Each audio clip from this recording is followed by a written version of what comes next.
محترم سامعین، کل ہماری گفتگو 4 ہجری کے بہت سارے واقعات کو سمیٹنے کی کوشش کی، اور اسی اثناء میں ہم نے یہود کے قبیلہ بنو نذیر کی جلاوطنی مدینہ سے بنو نذیر کی جلاوطنی غزوہ بدر صغریٰ یا بدر ثانیہ، اس کے بارے میں بتایا کہ احد میں جب ابو سفیان جانے لگے تو انہوں نے کہا کہ اگلے سال ہم بدر میں ملیں گے ایک دوسرے سے۔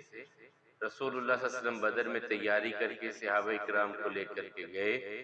ابو سفیان بھی نکلے لیکن واپس چلے گئے۔ مسلمانوں کی ہیبت ایسی بیٹھی کہ دوبارہ وہ سامنے نہیں آئے اس موقع پر۔ بدر میں 8 دن رسول اللہ صلی اللہ علیہ وسلم رہے۔ صحابہ کرام نے تجارت کی، تجارتی میلہ لگا ہوا تھا، اللہ نے خوب کاروبار عطا کیا، رزق عطا کیا، اور یہ واپس آئے۔ اور پھر آپ کو بتلایا تھا کہ کس طرح بنو نذیر قبیلہ یہود کا، اس سے پہلے بنو قینقاع قبیلے کو یہاں سے جلا وطن کر دیا گیا تھا، وہ شام کے علاقے کی طرف چلے گئے۔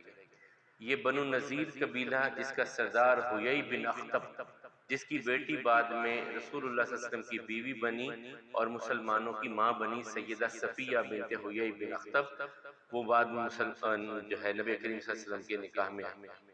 اس کے قبیلے نے اور اس شخص نے خود، حیی بن اخطب نے، جب رسول اللہ صلی اللہ علیہ وسلم مدینہ آئے اس دن سے رسول اللہ صلی اللہ علیہ وسلم کے بارے میں اس کے دل میں بغض اور عناد تھا۔ خود حضرت صفیہ کہتی ہیں کہ میں نے کل آپ کو واقعہ سنایا تھا، وہ لمبی بات چلی جائے گی، کہ میں بہت چھوٹی تھی جب میں نے اپنے ابا جان سے یہ ساری باتیں سنی رسول اللہ صلی اللہ علیہ وسلم کے بارے میں۔ بہرحال اس قبیلے کو بھی پھر رسول اللہ صلی اللہ علیہ وسلم نے محاصرہ کیا، انہیں جلاوطن کیا۔ ان کے کچھ لوگ شام کی طرف گئے اور کچھ لوگ خیبر کی طرف چلے گئے۔ اب آج ہم جو 5 ہجری کی طرف آ رہے ہیں، اس میں چھوٹے چھوٹے کچھ اور غزوات ہیں، لیکن 2 بڑے معاملات اور ایک معاملہ جو ہے اس کے ذیلی عنوانات، بہت ساری چیزیں ہیں جن پر آج ہم گفتگو کریں گے۔ ایک تو غزوہ بنی مستلق ہے اور دوسرا ہے غزوہ خندق یا غزوہ احزاب۔ ان 2 پر گفتگو کریں گے۔ بنی مستلق یہ اتنا بڑا مارکہ تو نہیں تھا، لیکن اس کے اندر معاملات کچھ ایسے ہوئے جس نے مسلمانوں کو ہلا کر کے رکھ دیا، اور پھر اللہ تعالیٰ کے بہت خاص احکامات اس غزوہ بنی مستلق کے حوالے سے مسلمانوں کے لیے اللہ تعالیٰ نے عطا کیے۔ اس لیے یہ ایک تفصیل طلب معاملہ ہے، اس کو آج ہم انشاءاللہ بات کریں گے۔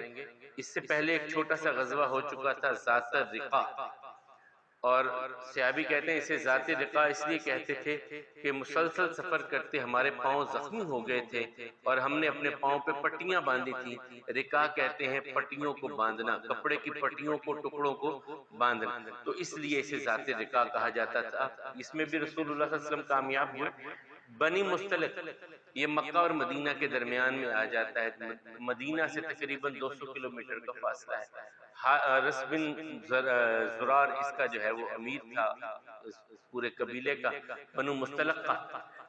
تو اس نے رسول اللہ صلی اللہ علیہ وسلم کے خلاف تیاری کی، اپنے خاندان کو، اپنے قبیلے کو تیار کیا، مدینے پر چڑھائی کا پروگرام بنا۔ رسول اللہ صلی اللہ علیہ وسلم تک اطلاعات آئیں، رسول اللہ صلی اللہ علیہ وسلم نے صحابہ کرام کو بھیجا ان کی جو ہے اس خبر کی تصدیق کرنے کے لیے، کیا واقعی یہ خبر سچی ہے؟ جب پتہ چلا کہ یا رسول اللہ صلی اللہ علیہ وسلم یہ خبر سچی ہے، بالکل صحیح ہے، تو رسول اللہ صلی اللہ علیہ وسلم نے صحابہ کرام کو تیار کیا اور خود ان کی کمان کرتے ہوئے یہاں سے نکلے۔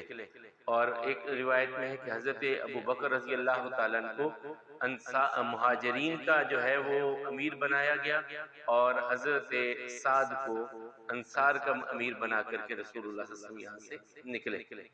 اور رسول اللہ صلی اللہ علیہ وسلم کی ایک عادت مبارکہ تھی، جب بھی کسی جگہ پہ سفر کرتے اپنی بیویوں کے درمیان قرعہ اندازی کر کے ان میں سے جس کے نام قرعہ نکلتا اسے اپنے ساتھ لے کر کے جاتے۔ اس غزوہ میں قرعہ اندازی میں نام نکلا سیدہ عائشہ رضی اللہ تعالی عنہا کا نام نکلا۔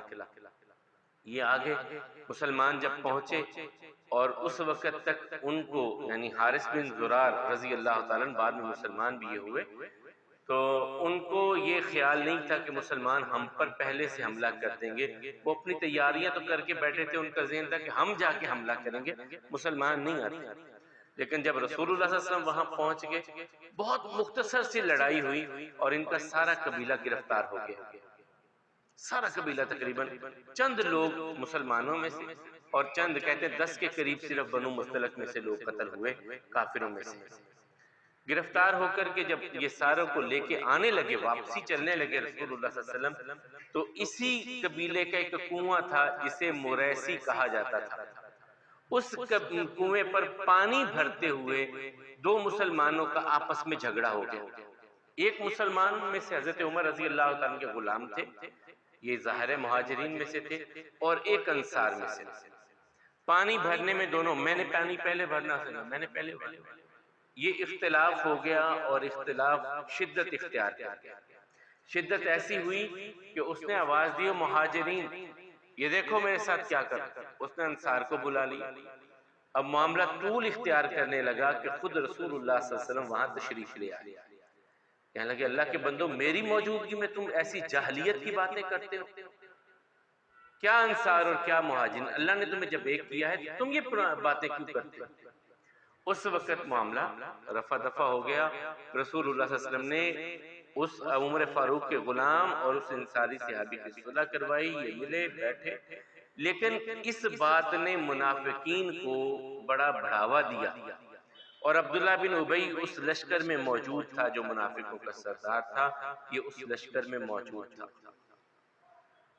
اور اس نے کہا وہاں پر ایک جگہ پہ بیٹھ کے لَإِن رَجَعْنَا إِلَى الْمَدِينَةِ لَيُخْرَجَنَّ الْأَعْزُّ مِنْهَا الْأَذَلُّ جو سورہ منافقون میں اللہ تعالیٰ نے اس کی تفسیر اتاری حضرت زید بن ارقم رضی اللہ تعالیٰ یہ چھوٹے تھے کہتے ہیں میں نے یہ اس کی بات سنی کہ وہ منافقین میں بیٹھا کہنے لگا اچھا آج یہ مسلمان اتنے طاقتور ہو گئے کل انہیں کوئی پناہ نہیں دیتا تھا ہم مدینے والوں نے پناہ دی ہے اور اب ہمارے اوپر چڑھائی کرتے ہیں یہ مہاجرین اللہ کی قسم جب مدینے جاؤں گا میں تو ان لوگوں کو لا یخرجن العز منها الازل وہاں سے ان ذلیلوں کو مدینے سے نکال دوں گا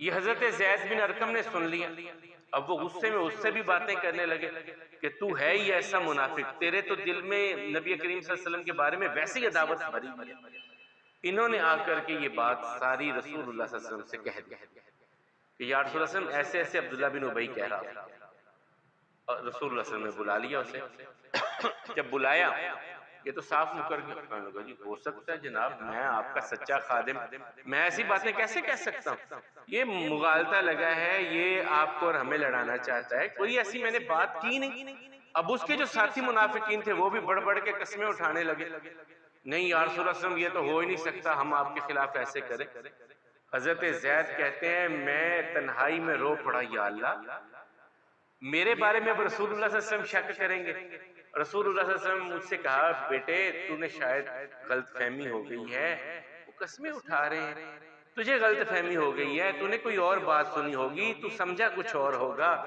کہتے ہیں میں نے پھر اللہ سے دعا کی یا اللہ میری صداقت بیان کر یہ اب مجھے نبی کریم صلی اللہ علیہ وسلم کے سامنے جھوٹا کر دیا ان لوگوں نے اس وقت رسول اللہ صلی اللہ علیہ وسلم سے اجازت طلب کی حضرت عمر نے یا رسول اللہ صلی اللہ علیہ وسلم اجازت دے دیجئے کہ میں اس کا سر اڑا دوں آپ کے بارے میں اتنی غلط جملے یہ کہتا ہے میں سر اڑا دوں اس کا تو آقا نے فرمایا عمر تو یہ چاہتا ہے کہ لوگ یہ کہیں کہ محمد اپنے ساتھیوں کو قتل کرواتے میں نہیں یہ چاہتا ایسا کرنا بہرحال یہاں سے سفر آگے کو شروع ہوا اللہ تعالیٰ نے یہ آیات نازل کر دی سورہ منافقون نازل کر دی کہ اس نے یہ بات کہی تھی اس نے یہ بات کہی تھی اب جب یہ آیات نازل ہو گئی اب اس کا غصہ دوبالا ہو گیا ایک تو وہ بات نہ بنی مسلمان پھر مل گئے لڑائی نہ ہو سکی دوسرا اس کا یہ ہوا کہ رسول اللہ صلی اللہ علیہ وسلم پر اللہ تعالیٰ نے وحی نازل کر دی اس کا جو ہے وہ بیچ چوراہے بھانڈا پھوٹ گیا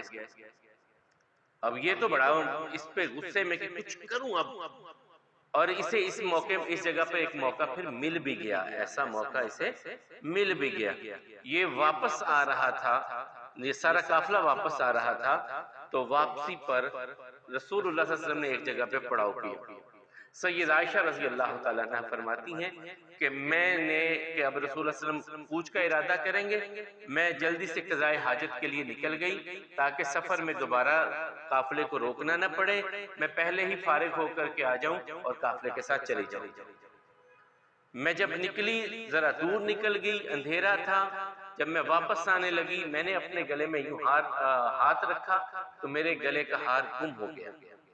میں اسے تلاش کرنے لگی، تلاش کرتے کرتے دیر ہو گئی، ہار مل گیا، میں لے کر کے واپس آئی، لیکن یہاں سے قافلہ جا چکا تھا. اب میں اس امید پر کہ جن لوگوں جب رسول اللہ صلی اللہ علیہ وسلم آگے جا کے پڑاؤ ڈالیں گے تو مجھے نہیں دیکھیں گے تو کسی نہ کسی کو بھیج دیں گے، وہ آ کر کے مجھے لے جائے گا. یا رسول اللہ صلی اللہ علیہ وسلم کی ایک عادت مبارکہ ہوتی تھی کہ وہ کسی کو پیچھے رہنے دیتے کہ ہم آگے چلتے ہیں تم رکو، جو بعد میں کسی کا سامان رہ گیا ہوگا. اب یہ سینکڑوں لوگ ہیں، خیمے لگائے ہیں، اٹھتے ہوئے سامان باندھتے ہوئے کوئی نہ کوئی چیز رہ جاتی ہے، تو اگر کسی کی کوئی چیز رہ گئی ہوگی تو تم لے آنا. یا تو وہ بندہ آ جائے گا یا آگے سے کوئی نبی کریم صلی اللہ علیہ وسلم بھیج دیں گے، میں چلی جاؤں. کہتے ہیں اس وقت پردے کی آیات نازل ہو چکی تھیں، پردے کی آیات نازل ہو چکی تھی. میں وہیں پہ بیٹھی، میری آنکھ لگ گئی، پھر میرے کانوں میں آواز پہنچی انا للہ و انا الیہ راجعون. میں نے آنکھ کھولی تو دیکھا وہ صفوان بن معطل رضی اللہ تعالی عنہ تھے، جن کی ڈیوٹی لگائی تھی رسول اللہ صلی اللہ علیہ وسلم نے کہ تم پیچھے رہنا اور جس کی کوئی چیز رہ گئی ہوگی اسے دے آنا.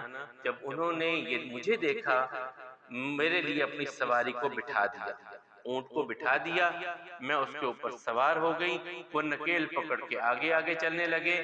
میں سوار تھی، نہ انہوں نے کوئی بات کی نہ میں نے کوئی بات کی، یہاں تک کہ ہم قافلے کے ساتھ مل گئے، رسول اللہ صلی اللہ علیہ وسلم کے قافلے کے ساتھ.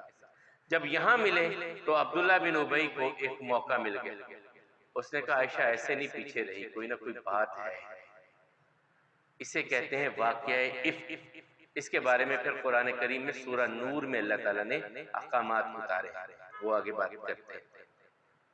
یہ شور عبداللہ بن ابی نے اپنے طور پہ شروع کر دیا، اپنے اپنے لوگوں کو. مدینہ آ گیا. مدینے میں عبداللہ بن ابی کا اپنا بیٹا مدینے کے دروازے پر کھڑا ہو گیا تلوار لے کر اپنے باپ کے لیے.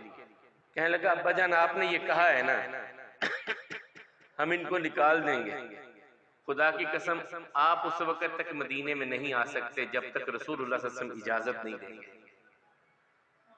آپ نے رسول اللہ صلی اللہ علیہ وسلم کے بارے میں کہا تھا نا ہم انہیں مدینے سے نکالیں گے، میں آپ کو مدینے میں داخل نہیں ہونے دیتا جب تک رسول اللہ صلی اللہ علیہ وسلم آپ کو اجازت نہیں دیں گے کہ اس وقت آقا کہیں گے تو آپ مدینے میں آ سکتے ہیں، ورنہ نہیں آنے دوں گا.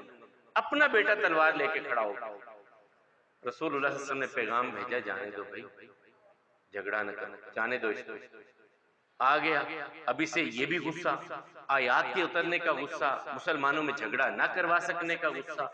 اب ان غصوں میں وہ تلملا رہا، کیا کروں. اس نے اسی واقعے کو اور ابھارا، مسلمانوں میں زور و شور کے ساتھ منافقین نے پروپیگنڈا شروع کر دیا کہ عائشہ کا اور صفوان بن معطل کا پہلے سے کوئی معاملہ تھا جو پیچھے رہ گیا.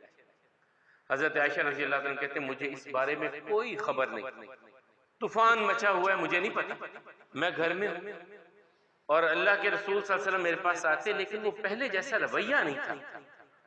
میں ایک دن رات کے وقت نکلی مستہ بن اسال رضی اللہ تعالیٰ کی ماں کے ساتھ، ام مستہ کے ساتھ سزائے حاجت کے لیے. گھروں میں باتھ روم نہیں تھے، ہم باہر جاتے تھے. میں جانے لگی تو اس کے پاؤں کو ٹھوکر لگی ام مستہ کی. وہ کہنے لگی مستہ تو ہلاک ہو. میں نے کہا تیرا بیٹا اتنا نیک صحابی، تو اس کے بارے میں ایسی باتیں کیوں کرتی ہے، ماں ہے تو اس کی. کہا عائشہ تمہیں نہیں پتا میرا بیٹا بھی بہک گیا ہے تم پر الزام لگانے والے. انہوں نے کہا مجھ پر الزام، کس چیز کا، کس نے لگایا، کب لگایا. کہا تمہیں نہیں پتا. کہنے لگی اللہ کی قسم مجھے نہیں پتا، ہوا کیا مجھے بتاؤ تو صحیح. تو مستہ بن اسال کی والدہ نے سارا معاملہ بیان کر دیا کہ جب تم اس طرح پیچھے رہ گئی تھی واپس آئی تھی، منافقین نے اس بات کا شور مچایا ہے، وہ آپ پر یہ الزام لگا رہے.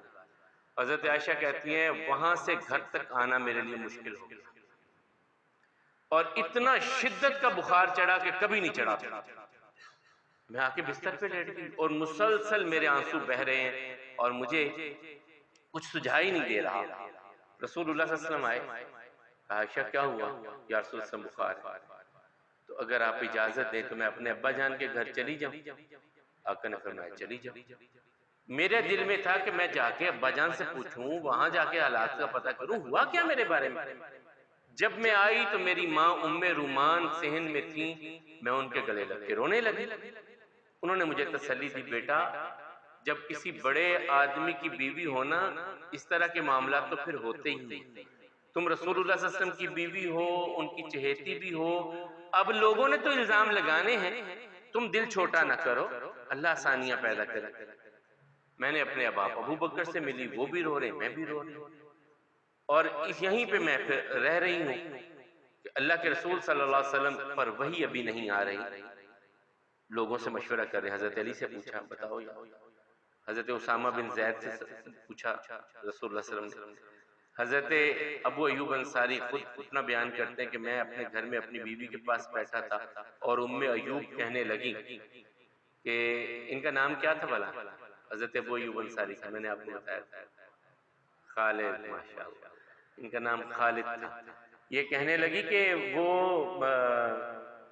دیکھ ام ایوب، کیا تو ایسا کر سکتی ہے؟ ابو ایوب انصاری اپنی بیوی سے کہنے لگے، کہتے اللہ کی قسم نہیں، میں تو زندگی میں کبھی ایسا سوچ بھی نہیں سکتی۔ کہا تو اس سے کتنی اعلیٰ و عرفہ ہیں عائشہ، وہ ایسا کر سکتی ہیں؟ خدا کی قسم ایسا نہیں کر سکتا۔ یہ بات انہوں نے گواہی دی۔ بریرہ حضرت عائشہ رضی اللہ عنہ کی خادمہ تھی جو گھر کے کام کرتی تھی، مسلمان تھی۔ ان سے رسول اللہ صلی اللہ علیہ وسلم نے پوچھا کہ تو گھر میں رہتی تھی عائشہ کے پاس، اور کہ اللہ کی قسم اتنی معصوم اور بھولی بھالی میں نے زندگی میں کوئی عورت نہیں دیکھی، ایک غلطی صرف دیکھی ہے، آٹا گوندھ کے رکھتی ہیں، بھول جاتی ہیں، بکری آ کے آٹا کھا جاتی ہے، ایسا ان کا ہوتا ہے، یہ تو بڑی ہی معصوم ہے۔ انہوں نے بھی گواہی دے دی، لیکن منافقین کا شور برابر جاری ہے۔ رسول اللہ صلی اللہ علیہ وسلم نے پھر ایک دن خطبہ دیا اور کہا لوگوں، ان لوگوں نے مجھے بڑی تکلیف دی ہے، میرے گھر والوں کے بارے میں بہت ایذا دی ہے مجھے۔ وہاں پر صحابی کھڑے ہو گئے، یا رسول اللہ ہمیں بتلائیں، لیکن یہ صحابی تھے اوس قبیلے کے، ابو عبداللہ بن ابی تھا خزرج قبیلے کا، بتلائیں ہم اس کا سر اتار دیں جو آپ کو تکلیف دیتا ہے۔ خزرج والے اٹھے، لو ہمارے قبیلے کا بندہ ہے نا اس لیے تم کہہ رہے۔ وہ دوبارہ سے معاملہ بڑھنے لگا تو رسول اللہ صلی اللہ علیہ وسلم نے روک دیا، خبردار جاؤ اپنی اپنی جگہ پہ چلے گئے، معاملہ رکا۔ حضرت عائشہ رضی اللہ عنہ کہتی ہیں میں ہلکان ہو رہی تھی کہ ایک دن پھر رسول اللہ صلی اللہ علیہ وسلم میرے گھر میں یعنی ابو بکر کے گھر میں تشریف لائے اور آ کر کے بیٹھ گئے۔ مجھے میری ماں نے کہا اٹھ رسول اللہ صلی اللہ علیہ وسلم کا استقبال کر، لیکن میں اتنی کمزور اور لاغر ہو چکی تھی کہ میرے جسم میں اٹھنے کی ہمت نہیں تھی، میں لیٹی ہوئی تھی۔ رسول اللہ صلی اللہ علیہ وسلم آ کر کے بیٹھ گئے اور ایک سوال کیا، عائشہ اگر غلطی ہو گئی تو اللہ سے معافی مانگو، اگر نہیں تو اللہ تمہاری برات اتار دیں گے۔ پھر میں نے کہا میرا تو حال یوسف علیہ السلام کے باپ جیسا، مجھے یعقوب کا نام بھی بھول گیا، اتنے غم میں یعقوب علیہ السلام کا نام بھول گیا۔ میں نے کہا میرا حال تو یوسف علیہ السلام کے باپ جیسا ہے، بیٹا بھی انہوں نے کھو دیا اپنا اور لوگوں کی باتیں بھی سنی، میں نے اپنی عزت پہ میری بات بھی آ گئی اور آپ بھی ایسی بات کرتے ہیں۔ کہتی ہیں اسی اثناء میں رسول اللہ صلی اللہ علیہ وسلم پر وہ کیفیت طاری ہوگی جو وحی کی ہوتی تھی، اور وہ کیفیت کیا ہوتی تھی؟ یہاں پر پسینے کے قطرے یوں آتے جس طرح موتی ہوتے ہیں، وہ کیفیت طاری ہو گئی۔ پھر رسول اللہ صلی اللہ علیہ وسلم نے آنکھیں کھولی اور مسکرائے، کہا عائشہ خوش ہو جا، اللہ نے تیری برات اتار دی۔ کہتی میرے وہم و گمان میں بھی نہیں تھا کہ میری شان میں، میری برات میں، میری طہارت و پاکیزگی بیان کرنے کے لیے اللہ تعالیٰ قرآن کریم کی آیات اتارے۔ یہ تھا کہ اللہ تعالیٰ رسول اللہ صلی اللہ علیہ وسلم کو پیغام دے دیں گے، بتا دیں گے، یہ میرے ذہن میں تھا، لیکن قرآن کا مستقل حصہ بنا دیں گے، قرآن کریم کی آیات ہوں گی، یہ میرے گمان میں نہیں تھا۔ رسول اللہ صلی اللہ علیہ وسلم نے جب وہ آیات پڑھی، سورہ نور کی وہ آیات ہیں، 10 آیات ہیں اس موقع پر، اور اس میں اللہ تعالیٰ نے کہا کہ مومنوں کو تو اسی وقت چاہیے تھا جب منافقوں نے یہ بات کہی تھی، اسی وقت کہتے کہ یہ بہت بڑا جھوٹ ہے، عائشہ اس سے پاک ہے، مومنوں کو تو اسی وقت کہہ دینا چاہیے تھا۔ پھر بھی اسے اپنے لیے نقصان دہ اور تکلیف کا باعث نہ سمجھو، یہ تمہارے لیے خیر لے کر کے آیا ہے۔ تمہارے سامنے منافقین کے چہرے کھل گئے، کون کون منافق ہے اور کون کیا ہے تمہارے سامنے سب کچھ آ گیا ہے، یہ تمہارے لیے بہتر ہی ہوا ہے۔ پھر میری ماں مجھے کہنے لگی اٹھ شکریہ ادا کر رسول اللہ صلی اللہ علیہ وسلم کا۔ میں نے کہا پہلا شکریہ تو میں رب کا ادا کروں گا، جس رب نے میری طہارت نازل کی ہے، پہلے اس رب کا شکریہ ادا کروں گا۔ پھر رسول اللہ صلی اللہ علیہ وسلم وہ آیات سنائیں، لے کر کے آئے، اور یہاں پر پھر پہلی مرتبہ حد قذف نازل ہوئی۔ حد قذف ہوتا ہے کسی پر الزام لگا دیا جائے کہ یہ اس نے زنا کیا ہے، مرد ہو یا عورت، کسی پر بھی الزام لگا دے کوئی، اور وہ اپنے الزام کی صداقت میں 4 گواہیاں نہ لا سکے تو پھر اسے 80 کوڑے لگائے جائیں۔ یہ حکم بھی پہلی مرتبہ اس موقع پہ نازل ہوا، اور مسلمانوں میں سے، سچے مسلمانوں میں سے تین مسلمان آگے بڑھے، انہوں نے کہا یا رسول اللہ صلی اللہ علیہ وسلم ہم سے یہ غلطی ہوئی ہے، ہمیں دنیا میں سزا دے دیں، ہم آخرت کی سزا برداشت نہیں کر سکتے۔ یہ حسان بن ثابت تھے جو شاعر رسول تھے صلی اللہ علیہ وسلم۔ حمنہ بنت جہش تھی، رسول اللہ صلی اللہ علیہ وسلم کی پھوپھی کی بیٹی بھی تھی اور سالی بھی تھی، اور تیسرے مستہ بن اسال تھے۔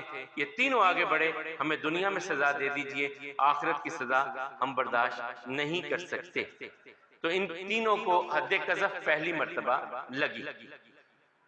جب یہ معاملہ ہو گیا، منافقین کا معاملہ یہاں بھی ختم ہوا، تو حضرت جویریہ رضی اللہ تعالیٰ ام المومنین سیدہ جویریہ رضی اللہ تعالیٰ عنہ یہ بھی قیدیوں میں تھیں، اور جو ہے ثابت بن زرار اس کی بیٹی تھی۔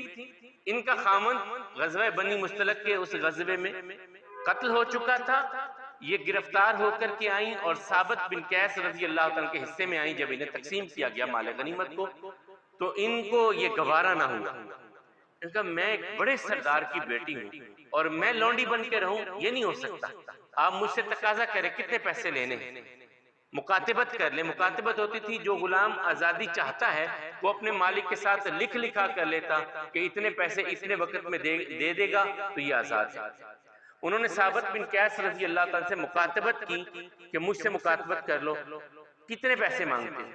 اس حساب سے انہوں نے 1100 گرام چاندی کا تقاضا کیا، 1100 گرام، یعنی 1 کلو سے 100 گرام اوپر چاندی۔ انہوں نے کہا اگر دے دو میں آپ کو آزاد کر دیتا ہوں۔ لکھوا تو لیا، سب کچھ ہو گیا، لیکن اب سوچ میں پڑ گئی سارا خاندان تو ہمارا قیدی بن گیا، باپ میرے کا پتہ نہیں، اب میں کس سے کہوں کہ میری یہ قیمت ادا کر کے مجھے آزادی دلائے؟ کہتی میں سوچتی رہتی۔ دوسری طرف ان کے باپ کو پتہ چلا، اس نے کچھ اونٹ کہیں سے لے کر کے آنے لگا کہ میں رسول اللہ صلی اللہ علیہ وسلم کو جا کے دیتا ہوں اور دے کے اپنی بیٹی کو لے آتا ہوں۔ یہ میرے لیے کتنی بڑی آر کی بات ہے کہ اتنا بڑا سردار اور اس کی بیٹی کو غلام بن گئی ہے۔ تو اس نے اونٹوں کو تیار کیا، کچھ اونٹ لے کر کے آیا فدیہ دینے کے لیے کہ میں ان کو فدیے کے طور پہ دے دیتا ہوں اور اپنی بیٹی کو آزاد کروا لیتا ہوں۔ آتے ہوئے اس کے دل میں کچھ لالچ سا آیا، 2 بڑے قیمتی اونٹ تھے، انہیں سائیڈ پہ کر دیا اس نے کہ یہ نہیں دیں گے، یہ تو بعد میں اپنے کام آئیں گے، باقی لے کے چلا جانا۔ ابھی یہ پہنچا نہیں مدینے میں کہ حضرت جویریہ رضی اللہ تعالیٰ عنہ کہتی ہیں کہ میرے دل میں خیال آیا کہ مجھے رسول اللہ صلی اللہ علیہ وسلم کے اخلاق کریمانہ کے بارے میں بہت بتلایا گیا ہے، کیوں نہ میں ان سے جا کے بات کروں، ان سے کہوں کہ میری مدد کریں، مجھے غلامی سے آزادی دلوانے کے لیے 1100 گرام چاندی چاہیے، اگر آپ میری مدد کر دیں۔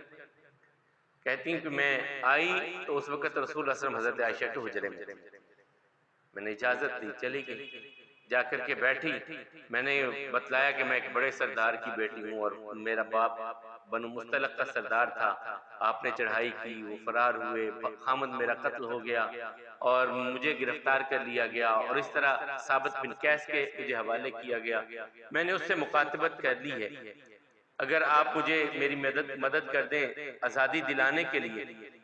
تو رسول اللہ صلی اللہ علیہ وسلم نے کہا اس سے عزت والا معاملہ نہ کر لیں، اور حضرت عائشہ کہتی میں بھی پاس بیٹھی ہوئی تھی، عزت والا معاملہ اور کریں، تو ایک سردار کی بیٹی ہے، تجھے اپنے سردار کی بیٹی ہونے کا جو اعزاز ہے اس سے بڑا تجھے اعزاز دے دیتے ہیں۔ کہا جی وہ کیا؟ کہا تیرا حق مہر یہی بن جائے گا، میں 1100 گرام چاندی دے دیتا ہوں، حق مہر یہ ہوگا مجھ سے نکاح کر۔ اس نے کہا اور کیا چاہیے؟ ادھر یہ نکاح ہوا، صحابہ کرام کو پتا چلا کہ ان کا حق مہر 1100 گرام چاندی مقرر ہوا۔ جب صحابہ کرام کو پتا چلا کہ یہ تو رسول اللہ صلی اللہ علیہ وسلم کی بیوی بن گئی ہے اور ان کے 100 خاندانوں کو ہم نے قید کیا ہوا ہے، انہوں نے سب کو آزاد کر دیا، یہ تو رسول اللہ صلی اللہ علیہ وسلم کے سسرال ہیں، اب رسول اللہ صلی اللہ علیہ وسلم کے سسرال کو ہم غلام بنائیں، قیدی بنائیں، یہ کیسے ہو سکتا ہے؟ 100 خاندان اس دن آزاد ہوئے۔ جب یہ معاملہ ہو گیا تو ان کے والد بھی اونٹ لے کے آ گئے آ کر کے رسول اللہ صلی اللہ علیہ وسلم سے بات چیت کرنے لگے کہ میری بیٹی اس طرح کہتی ہے. اسے نہیں پتا کہ میری بیٹی کی شادی ہو چکی ہے. میری بیٹی کہتی ہے میں اونٹ لے کر کے آیا ہوں, آپ فدیہ قبول کر لیجئے, میری بیٹی کو آزادی دلا دیجئے. رسول اللہ صلی اللہ علیہ وسلم کہتے جو اچھے اونٹ تھے وہ تو راستے میں چھوڑ آیا دو. اس کے کان کھڑے ہوئے, آپ کو کیسے پتا چلا؟ اللہ کے سوا اس بات کو کوئی بھی نہیں جانتا کہ میں 2 اونٹ راستے میں چھپا کر کے آیا ہوں. اللہ کے سوا یہ بات کوئی نہیں جانتا. رسول اللہ صلی اللہ علیہ وسلم کہتے جس اللہ کے سوا کوئی نہیں جانتا تھا اسی اللہ نے مجھے بتایا. پھر انہوں نے گواہی دی, میں گواہی دیتا ہوں کہ آپ اللہ کے رسول. اس وقت یہ مسلمان ہوئے. حضرت جویریہ کے والد رسول اللہ صلی اللہ علیہ وسلم کے سسر, یہ اس وقت مسلمان ہوئے. اب اس سارے معاملے میں, اس سارے سیناریوں میں ایک فریق بہت جو ہے وہ پیچ و تاب کھا رہا ہے, اور وہ ہے یہود. ذلیل ہوا قبیلہ بنو قریظہ جس کا میں نے کل آپ کو بتایا تھا, بنو نذیر قبیلہ, بنو قینقاع. یہ ذلت آتی ہے انشاءاللہ, کل بھی آئی ہے, اب بھی آئے گی, ان پر مسلسل آئے گی. اللہ ان مجاہدین کی مدد کرے. تو یہ بڑا تل ملا رہا تھا. حیی بن اخطب خیبر میں چلا گیا تھا. اس نے وہاں سے کچھ لوگ لیے اور بیت اللہ میں آیا. یہودی ہونے کے باوجود قریش کے سرداروں کو دار الندوہ میں اکٹھا کیا. اس نے کہا کیا کرتے ہو؟ مسلمان دن بدن پھلتے پھولتے جا رہے ہیں اور تم بدر کا کہہ کے نہیں آئے. ان کے حوصلے بلند ہو گئے. نکلو, ہم تمہاری مدد کریں گے, سرمایہ دیں گے, بندے دیں گے. ہم نکلتے ہیں سارے قبیلوں میں. میں خود وہ یہودی سردار کہنے لگے ہم جاتے ہیں, سب قبیلوں کو راضی کرتے ہیں آپ کے ساتھ, مل کر کے آؤ مدینے پہ چڑھائی کرو. بنو قریظہ وہاں پر موجود ہیں, 2 قبیلے ہمارے نکال دیے گئے ہیں, ہم خیبر میں چلے گئے ہیں, ہم انہیں بھی تیار کریں گے اور دوسرے قبیلوں کو بھی تیار کرتے ہیں. مدینے پر ایک بار ایسی چڑھائی کر دو کہ مسلمانوں کی جڑ کٹ جائے. ایسی تیاری کر کے آؤ. اور بیت اللہ کے اندر آ کر کے, حالانکہ یہودی بیت اللہ کی عظمت نہیں اس طرح مانتے تھے, بیت اللہ کے غلاف کو پکڑ کر کے ان لوگوں نے قسمیں اٹھائی کہ ہم آپس میں ایک دوسرے کے ساتھ تعاون کریں گے. 4000 کا لشکر لے کر کے ابو سفیان نکلا. یہ پھر یہودی سردار وہاں سے نکلے اور مختلف قبائل میں پھرنے لگے. ان کو تیار کر رہے ہیں کہ تم بھی نکلو, تمہارے خاندانی مذہب کہاں, تم کہاں یہ.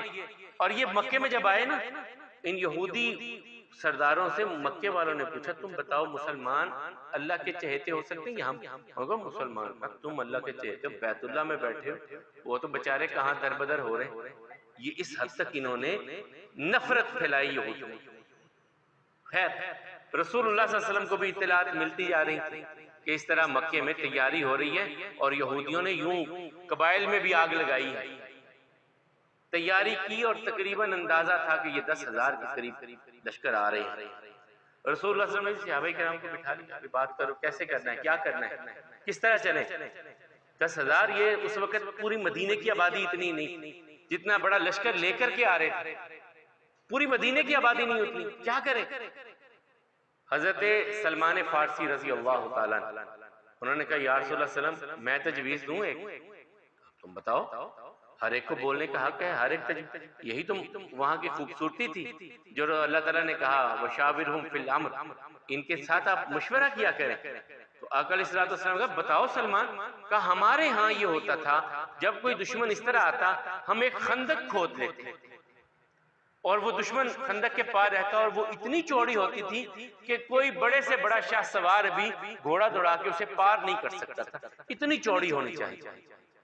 اب یہ عرب کے لیے پہلی مرتبہ تھا, پہلے عرب میں ایسا نہیں ہوتا تھا, صحابہ کرام کے لیے بھی اجنبی تھا. یہ کیسے ہوگا, کہاں سے ہوگا, کس طرح بنائیں گے, کس طرح کھودیں گے, کتنی ہوگی, کیا کریں گے.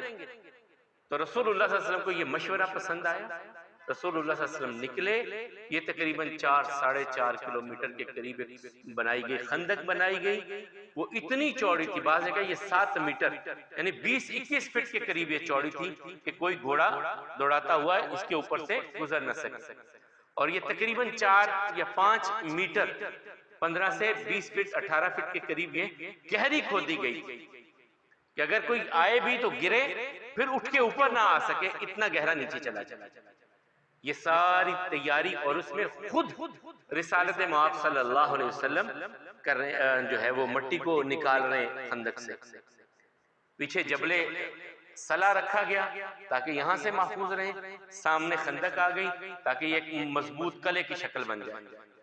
وہاں پہ بہت سارے کچھ معاملات ایسے ہوئے جنہیں معجزات کہا جاتا ہے، بہت سارے ہوئے، میں صرف دو کی طرف اشارہ کروں گا۔ ایک تو موقع آیا، کہتے ہیں کہ ایک بہت بڑی چٹان آ گئی، ٹوٹ نہیں رہی، سارے کوشش کر رہے ہیں، 3000 صحابہ کرام لگے ہوئے ہیں خندق کھودنے میں، 3000 صحابہ کرام، ایک چٹان اتنی بڑی آ گئی کہ وہ نہیں ٹوٹ رہی کسی سے بھی۔ آئے یا رسول اللہ صلی اللہ علیہ وسلم، چٹان آگی بڑی بھاری، ٹوٹ نہیں رہی، کیا کریں؟ رسول اللہ صلی اللہ علیہ وسلم کہتے ہیں اچھا میں خود گئے، کدال پکڑی، بسم اللہ کہہ کر کے ضرب لگائی اس کے اوپر، ٹکڑے ہو گئے۔ کہا لو شام کی چابیاں آ گئی میرے ہاتھ میں، پھر ضرب لگائی، کہا یمن بھی آ گیا، پھر ضرب لگائی، کہا ایران بھی آ گیا، سارے علاقے آ گئے، اور وہ 3 ضربوں میں پاش پاش ہو گئی۔ یہ بہت بڑی چٹان۔ اب بھوک تھی، تنگی تھی، ترمذی کی روایت ہے کہ صحابہ نے آ کے کہا یا رسول اللہ صلی اللہ علیہ وسلم پتھر بندھے ہیں، چادر قمیض اٹھا کر کے دکھایا 2 بندھے ہیں، ایک نہیں 2 ہیں۔ تو حضرت جابر کہتے ہیں میں نے دیکھا، جابر بن عبداللہ انصاری، مجھ سے رہا نہیں گیا، یار یہ کائنات کے امام رسول الثقلین، ان کی یہ حالت۔ میں بھاگا گیا اپنے گھر میں، اور میں نے جا کر کے اپنی بیوی سے پوچھا گھر میں کچھ ہے؟ اس نے کہا 1 سا جو ہے، جو تقریباً 2.25 سے 2.5 کلو کے درمیان، اور یہ ایک چھوٹی سی بکری ہے، یہ بندھی ہوئی۔ میں نے کہا بکری کو ذبح کیا، گوشت بنایا اپنی بیوی کو، اسے پکانا شروع کر، اور آٹے کو چکی میں بنا، اور میں ابھی آتا ہوں۔ گئے، ذرا سا پاس ہوئے رسول اللہ صلی اللہ علیہ وسلم، یا رسول اللہ تھوڑا سا کھانا ہے میرے گھر میں، ساتھ کے چند لوگوں کو لے کے آ جائیے۔ رسول اللہ صلی اللہ علیہ وسلم نے خندق والو، جابر نے تمہاری دعوت دی۔ جابر کہتے ہیں میرے طوطے اڑ گئے، یہ کیسے ہوگا؟ وہ تو تھوڑا سا، تو 2.25 کلو، یہ چھوٹے سی بکرا کیا کرے گا؟ پھر میں نے کہا، میں نے تو بتا دیا تھا رسول اللہ صلی اللہ علیہ وسلم کو نا، یہ میرے پاس ہے، اتنا سا کھانا ہے میرے پاس، میں نے بتا دیا۔ کہا اچھا جابر جاؤ، چلے جاؤ، لیکن جب تک میں نہ آؤں ہنڈیا کو کھولنا نہ، اور روٹی پکانی شروع نہیں کرنی، اور اپنے محلے کی کچھ عورتوں کو بلا لینا کھانا بنانے کے لیے، روٹی بنانے کے لیے، اتنے لوگوں کو اب کھانا کھلانا ہے، روٹی بنانے کے لیے تو خواتین کچھ زیادہ چاہیے۔ کہتے ہیں پھر رسول اللہ صلی اللہ علیہ وسلم تشریف لائے، اپنا مبارک لعاب دہن ڈالا، اللہ نے برکت عطا کر دی، سارے کھا گئے، ہنڈیا بھی وہی، روٹیاں بھی وہی، سب کے پیٹ بھی بھر گئے۔ ایسا ہی ایک واقعہ کھجوروں کا بھی ہوا تھا، کہتے ہیں اتنی سی لے کر کے میں آئی اپنے ابا جان نعمان بن بشیر کے لیے، ابا جان کو دے دوں، خندق کھودتے کھودتے تھک گئے ہوں گے، کھجوریں کھا لیں۔ میں جب رسول اللہ صلی اللہ علیہ وسلم کے پاس سے گزری، آواز دی بات سنو، کیا ہے یہ؟ کھجوریں ہیں، ادھر لاؤ۔ اپنی چادر کو بچھایا، کھجوروں کو رکھا، دعا کی، سب کو بلایا، آ جاؤ کھاؤ۔ کھاتے گئے، سارا لشکر کھا گیا، کھجوریں ویسی کی ویسی رہی۔ یہ معجزات میں نے ابھی آپ کے سامنے۔ کفار کے لشکر امنڈ آئے، خندق تیار ہو گئی، سامنے آئے، ان کے لیے بھی اب یہ اجنبی معاملہ تھا کہ ایسا بھی کبھی ہو سکتا ہے کہ اتنی بڑی خندق کھود لی جائے، لیکن وہ سامنے ایک حقیقت تھی۔ وہ کوشش کر رہے تھے کہ خندق پار کریں، نہیں ہو رہی۔ اب ان کے پاس 2 راستے تھے، یا تو محاصرہ کر کے بیٹھے رہیں، یا جو اندر بنو قریظہ ہیں ان کو ملا کر کے مسلمانوں کے خلاف کوئی معاملہ کرنا۔ اب انہوں نے خیبر کے یہودیوں کو بلایا، حیی بن اخطب کو بلایا، تو نے بیت اللہ میں ہم سے وعدہ کیا تھا، لا تیرے ساتھی کدھر ہیں؟ اس وقت تک 10,000 کا یہ لشکر موجود تھا۔ حیی بن اخطب سے کہا کہ تیرے یہودی کدھر ہیں؟ اس نے کہا میں کوشش کرتا ہوں۔ وہ بنو قریظہ کی طرف رات کے اندھیرے میں آیا، ان سے بات، انہوں نے کہا ہم نے معاہدہ نہیں کیا رسول اللہ صلی اللہ علیہ وسلم سے، ہم نے وعدہ خلافی نہیں کرنی، جا تو۔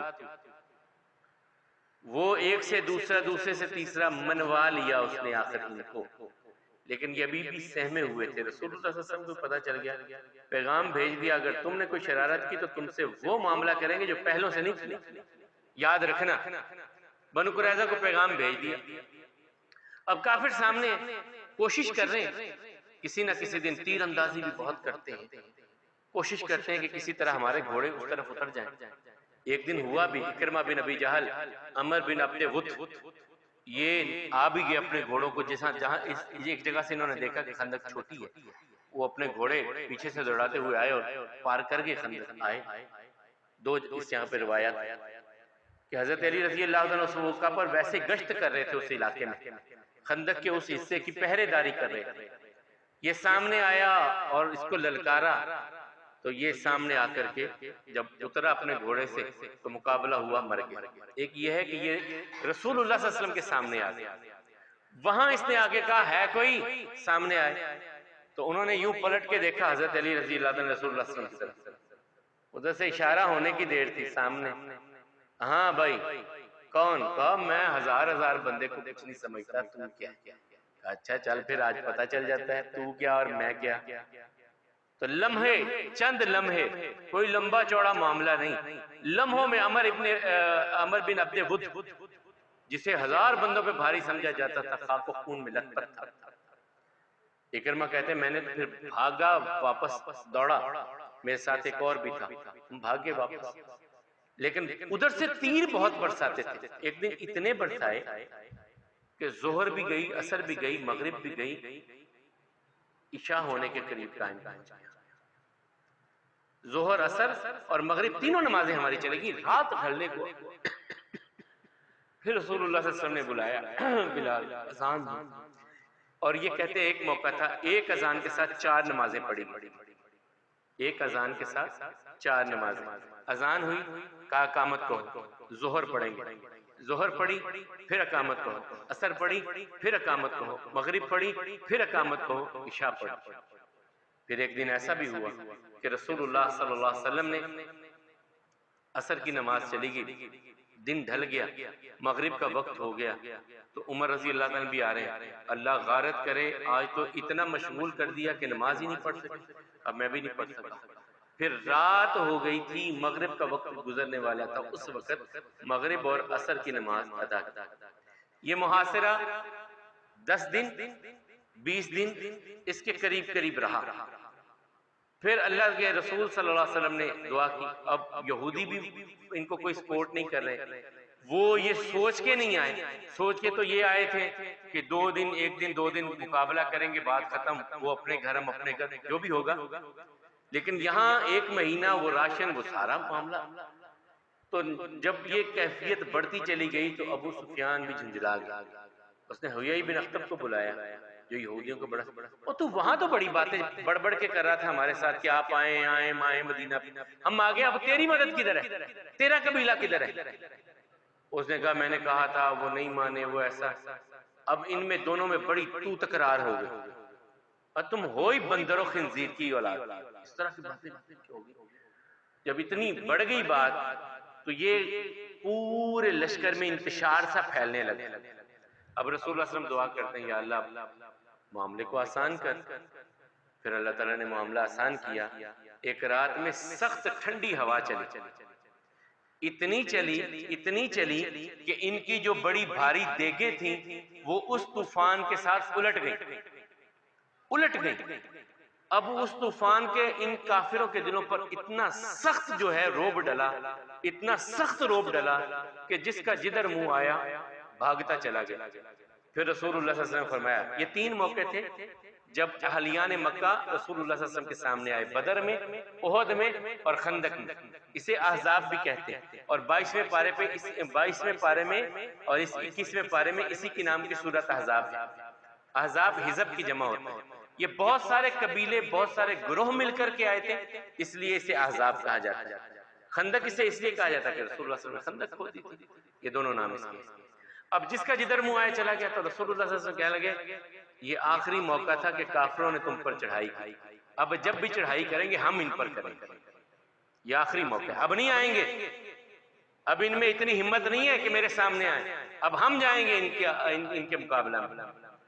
یہاں پھر رسول اللہ صلی اللہ علیہ وسلم نے جب یہ لشکر بھاگے گئے تو اب پیغام بھیجا بنو قریظہ کی طرف، وہ جو یہودیوں کا قبیلہ جس نے یہاں پر ان کا ساتھ دیا تھا کافروں کا.